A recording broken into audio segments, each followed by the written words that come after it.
जय श्री राम दोस्तों। भगवान श्री राम ने क्यों फोड़ी थी कौए की आंख, बाद में दिया वरदान।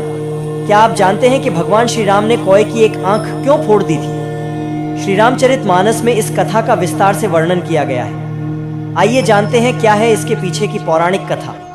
कौआ के बारे में एक काफी दिलचस्प बात जानने योग्य है कि उसकी होती तो दो आंखें हैं, लेकिन वो देख सिर्फ एक ही आंख से सकता है। ऐसे में अब सवाल ये उठता है कि आखिर कौए की एक आंख ही क्यों होती है? इसके पीछे एक पौराणिक कथा काफी प्रचलित है।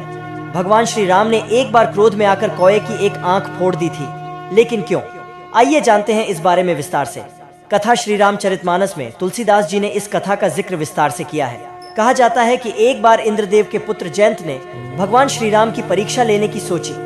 दरअसल में वो श्री राम की शक्ति की जानकारी लेना चाहते थे, इसीलिए उन्होंने कौए का रूप धारण कर लिया और माता सीता के पास पहुंच गए और माता के पैर को अपने चोंच से घायल कर दिया और वहां से भाग गए। जब भगवान श्री राम ने माता के घायल पैर को देखा तो उन्हें काफी क्रोध आ गया और उस कौए के बारे में जानते ही उन्होंने अपने कोदंड नाम के धनुष पर सरकंडे को चढ़ाकर उस कौए पर निशाना लगाने की तैयारी शुरू कर दी, जिसे देख कौए रूपी जयंत की डर से हालत खराब हो गई और वो भागकर ब्रह्मलोक और शिवलोक भी गए। फिर वो अपने पिता इंद्रदेव के पास गए तो इंद्रदेव ने उनसे कहा कि उस बाण से तुम्हारी रक्षा सिर्फ स्वयं भगवान श्री राम ही कर सकते हैं। इसके बाद वो भागते हुए भगवान श्री राम के चरणों में आकर गिर गए और अपने के की माफी मांगने लगे।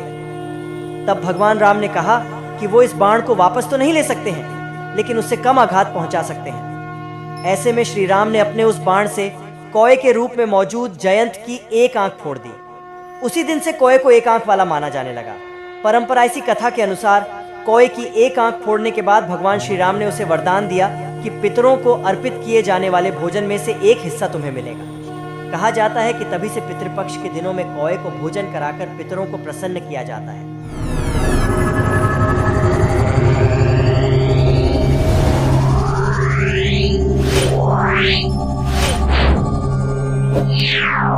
Yeah.